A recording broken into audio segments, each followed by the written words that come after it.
Welcome back to another episode of Triple Scoop. And today, I have my guests introduce yourselves. Hi, I'm Annika. I'm Paige. I'm Nat. And today, we're going to talk about the halftime show with Bad Bunny. Now, what was y'all first reactions of the halftime show? You want to start? I guess, well, it started off going through a sugarcane field, which just to start off was just like so poetic and like so relevant to like his whole message of unity in America and just like our like colonial history with Puerto Rico. I think that's just, I don't know, it was just such a great way to start it. And then like, I mean, there's so much, but I want to leave space for everybody else to kind of commentate on it. I want to take over. Annika? I really liked it. I think my favorite part about like after the halftime show was finding out that the plants were like real people. I thought that was hilarious. Yeah, so for me, I watched it live like during the Super Bowl. I unfortunately did watch the football part of it. But I thought the production was crazy, like the way they transformed the set. And I don't know 100% why they had people as the sugar cane plants, but I think it's because they actually moved and changed the set live, like during the production itself. I did think like in the broadcasting room, like on the technical side, there was some pretty egregious mistakes, which bothered me, but that's because I know what it's supposed to look like. Like there was some audio mistakes and cutting to the wrong cameras, it seemed like, but other than like him, Bad Bunny did amazing in my opinion. Yeah, I think I love the production, especially when he fell in the house. That was so like it was like a quick cut to cinematic shot, and then it went back to like the live concert. And I think just like all the set pieces, all the people he added, all the cultural aspects was perfect. I think it was just pretty cool to see. Like it was moments where he was just like in the camera. I'm like, okay, I get it. Yeah. But like I think it was fun. It wasn't like it didn't feel too forced. It didn't feel too lazy either. Yeah, I agree. And I thought something really interesting that like I didn't think was expected from anybody was Lady Gaga. Yeah. And also, I do have a bone to pick with that. Why have her sing that song if you're also not going to bring Bruno Mars out when you could have? Maybe he did invite other people and they just said no. But I just thought she was an odd fit, not a bad fit, just odd and certainly unexpected. And her vocals sounded great. Her dance moves were that was also really odd, questionable. Her like trying to do that. I was like cringing just like a tad bit because I was like, what is she trying to do? Like she's like. Yeah, she was trying to tango and she was not tangoing at all. I have a question. Did like when y'all were watching it live, was it lagging a bit for y'all or no? Sorry, you go. I didn't notice. Maybe there was, but for me, I think it flowed pretty well. I don't know. Because the house I was at, my friend's house, it was lagging like really badly. I don't know, because I had my computer casting it like to the TV like through an HDMI cord, so like if there is a lag, I always assume it's that. But I didn't notice anything too bad in terms of that. But I loved the whole message of it too, and I thought the football that he revealed at the end that said it was together America, we're better together, something like that. I don't remember the exact words. Yeah, I think it said like we are America or something. Yeah, together we are America. That's what it said. Thank you, Annika. He carried that with him throughout the performance, and then like through the sugar canes, and then he handed it to a young kid, and then at the end he revealed it, and I thought that him carrying it was so important when his delivery of his message and the importance of it, and handing it to the younger kid, like showing that we need to pass this down through the next generation. And for me, like him revealing that like at the end was so beautifully done, because that's when he played DTMF, which is a song that's trending right now. It's like, I'm not gonna sing it, but like you've probably heard it on TikTok. And I was talking to my friend, and he's like upset that they only played like for 10 seconds at the end. I was like, that was so strategic. He wanted people to listen to that. He wanted people to pay attention to that last few seconds, because that was when his message was said. And I think in terms of strategy, like nothing in this show was not planned, and I loved that. I think the cool part was the wedding that was happening. Because at first I was like, is this a part of the skit? But I'm like, this has to be a wedding. How did y'all feel about that? I thought it was really beautiful, and just like the idea of like having your wedding at the Super Bowl and such like a culturally relevant wedding, that's like mind-boggling to me. And I actually read something about like the reason why Lady Gaga was there, especially during that portion. It was because Lady Gaga was like a wedding singer. Like before she got famous. I did not know that. Yeah, So like I was like, when I read it, because like when I watched it, I'm like, Lady Gaga. And then I was like, oh, okay, that makes sense. And then like, I don't know, it was just so beautiful. It had to be one of the most like you said, like well produced. Like, there's just so much I can say about that performance. I enjoyed every second of it. My personal favorite was when like he handed off the Grammy to like that 5-year-old little boy right after he won the Grammy like a few days ago. Like, because like recently, especially with a lot of stuff, people have been like questioning his relevancy, and like for him to just be like, I'm American, I'm here, I'm gonna show my talent, show my place, and like not standing down is just such like an impactful thing. So Yeah, I agree. I mean, especially because of his speech at the Grammys, that was even, again, everything was strategic in this performance.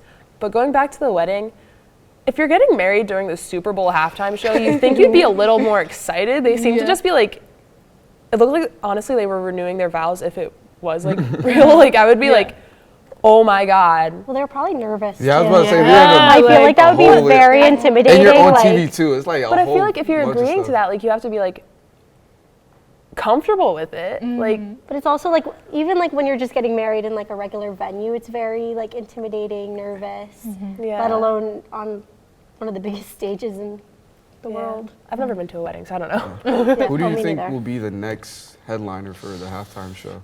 Ooh. Hopefully Justin Bieber. That'd be awesome. Some people want Pitbull though. I don't think. Oh, that would be good, but I think he's on tour right now. Okay. I don't think they're gonna do any huge artists because it's gonna be a difficult thing in terms of tickets. Like, where people gonna buy tickets just for the halftime show? Because people who have enough money will do that and take away from football fans. Yeah. So do you think it's like a upcoming star that might do it? I Like think it's someone like a Samba or something like coming up? Samba would be a good show. He has a lot of dancing music. Yeah, or maybe like Tate McRae. I think she's too many fans. You think? Yeah. I don't know. I feel like the halftime show has to be someone different. Like, I feel like we had Kendrick, we had Bad Bunny.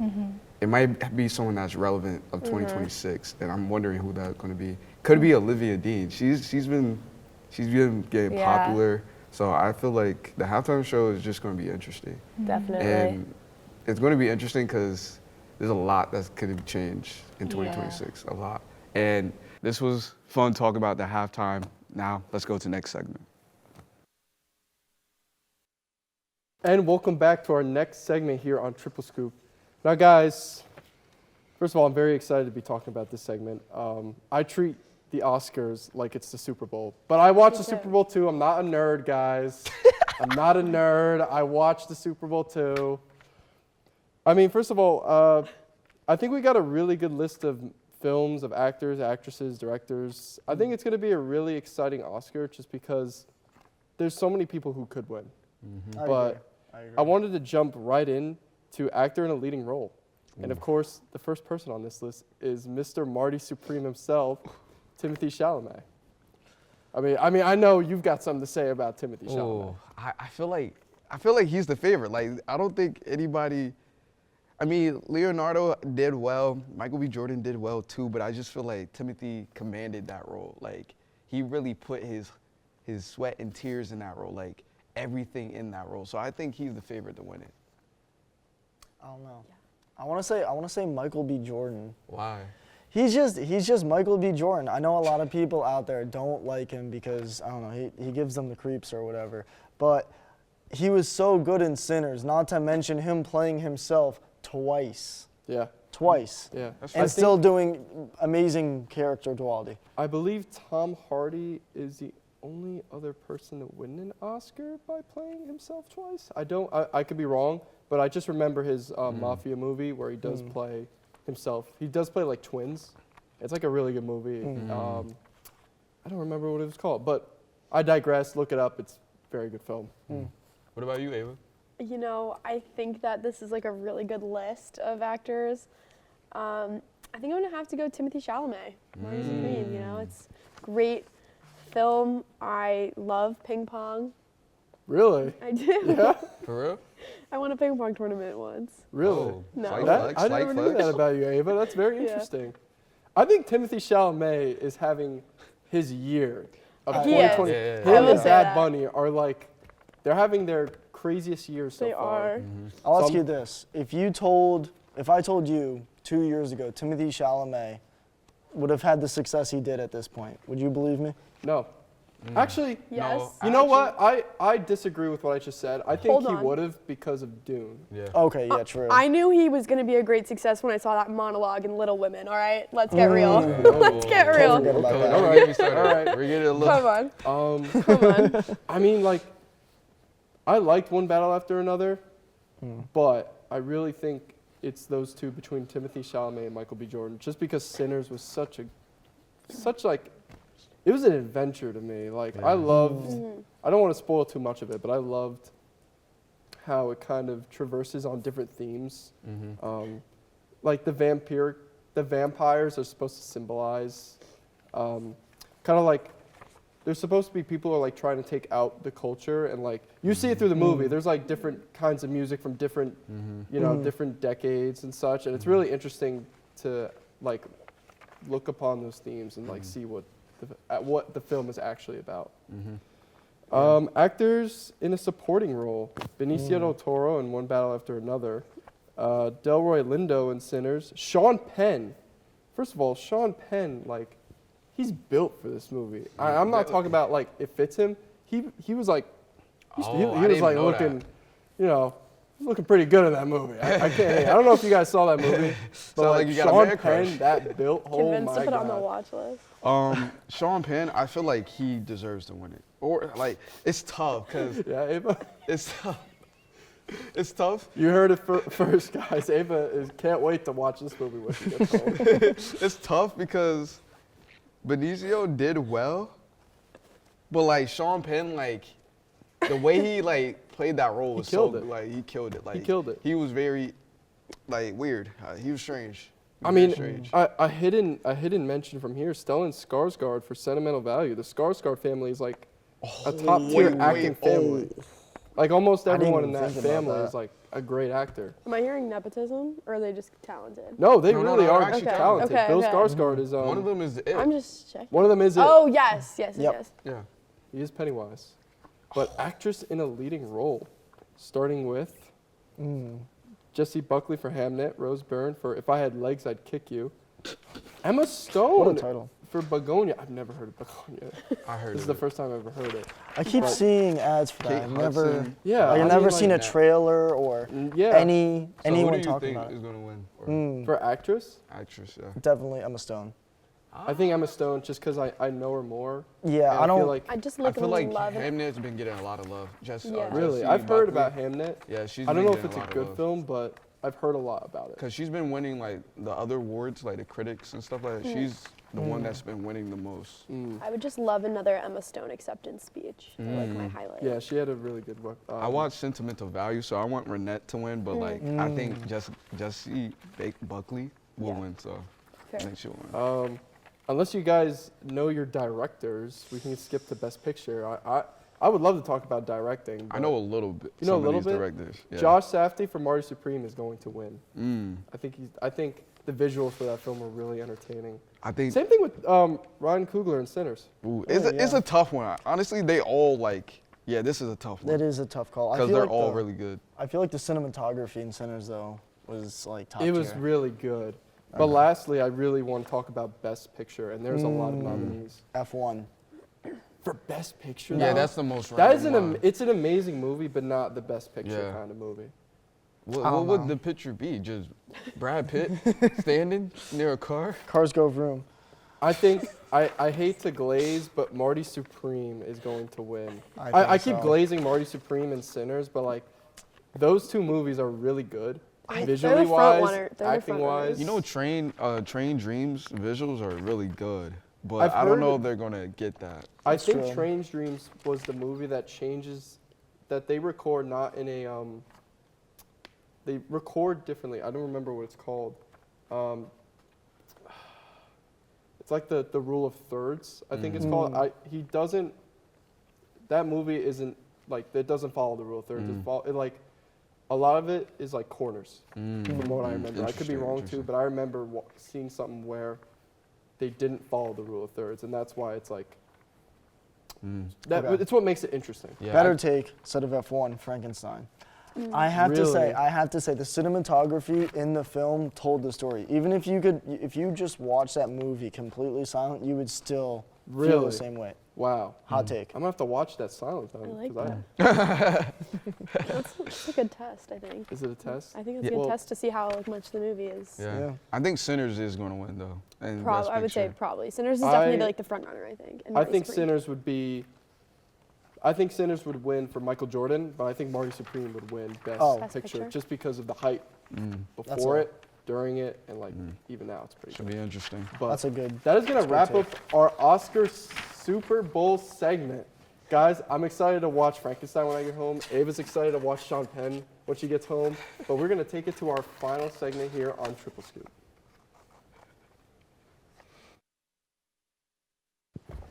Hello everybody, my name is Chris Mangan and welcome to this special episode of Triple Scoop as I try not to fall on the floor. We have contestants Annika, Henry, Zev, and Tara for a game that they don't even know the rules to yet. This game, I'm going to be asking them questions while they have noise-canceling headphones on, and they're going to have to provide an answer to the question without really knowing what I'm saying. So, are you guys ready? I'm going to pull up my list of questions here, and we're going to get started. All right, everybody's got their music on? All right. Can you hear me? Beautiful. Can you hear me? Beautiful. Can you hear me, Zev? Can you hear me? She cannot hear me. That's very good. All right. The first question. How many days are in a year? 365. Very good. That is correct.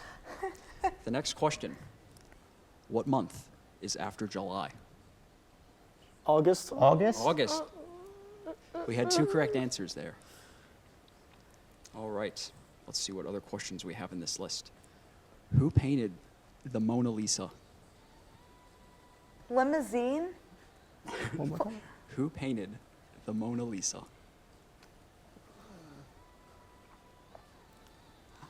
This one might take a while. Who painted the Mona Lisa?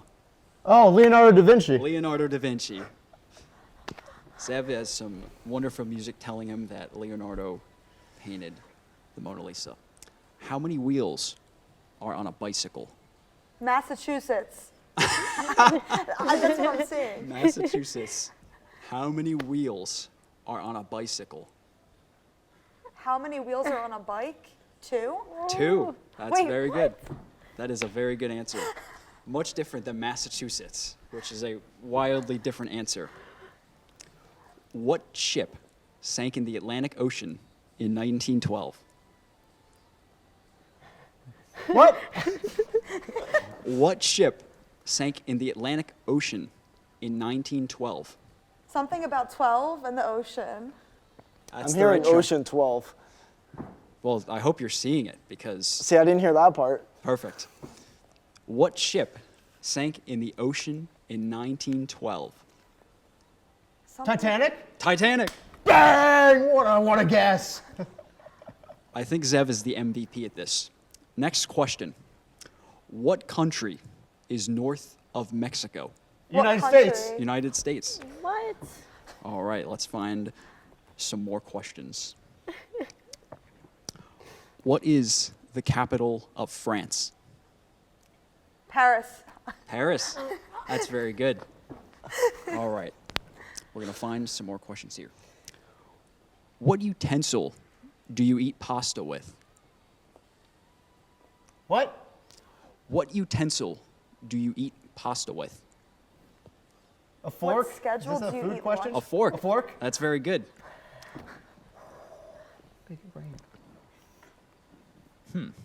Let's see what other questions we have. Zev is on a roll here, so I'm very happy to see that. At what temperature does water freeze? Say it again. At what temperature does water freeze? 32 degrees? 31 degrees? He has to be cheating. Something degrees? Fahrenheit. I'll give it to Zev. How are you What? shooting them? Fahrenheit.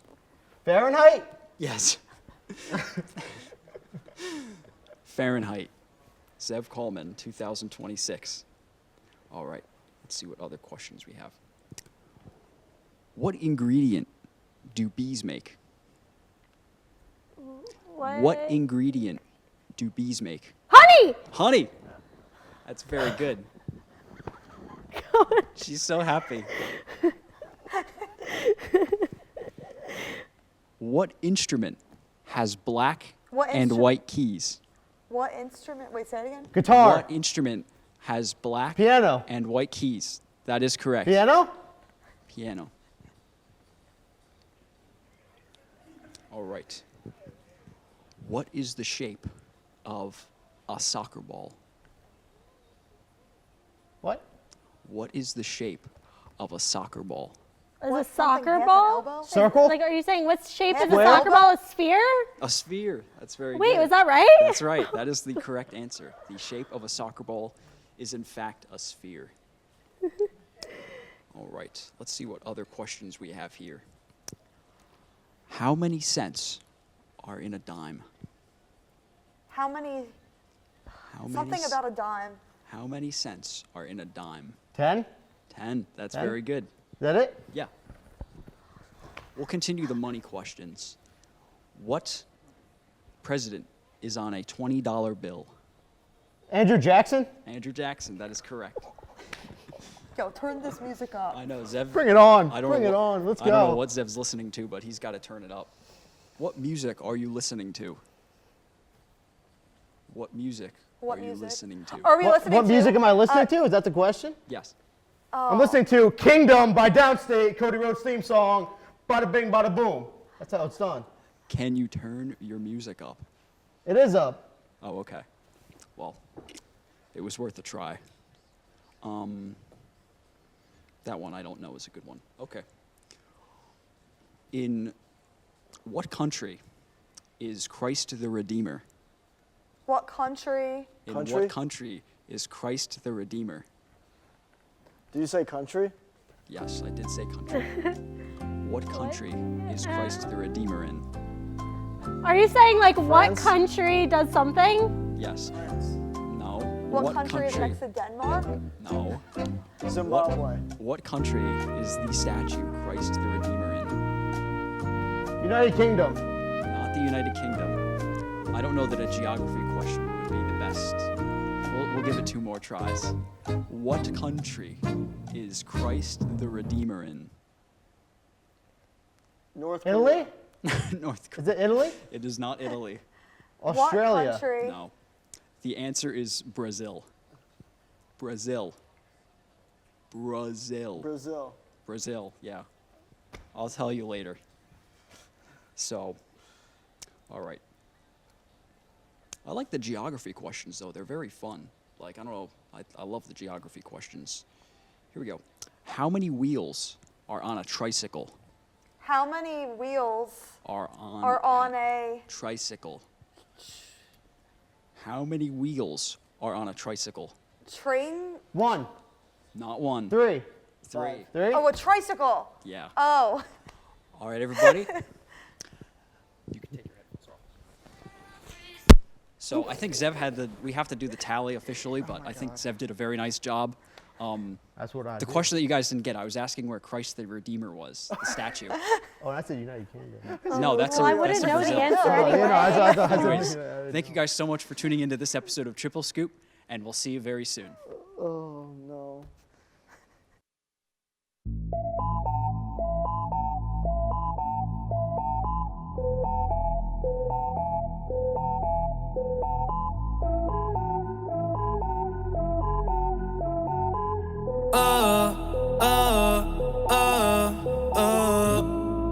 Otros 11 bonitas que veo en San Juan, disfrutando de todas esas cosas que extrañan los que se van, disfrutando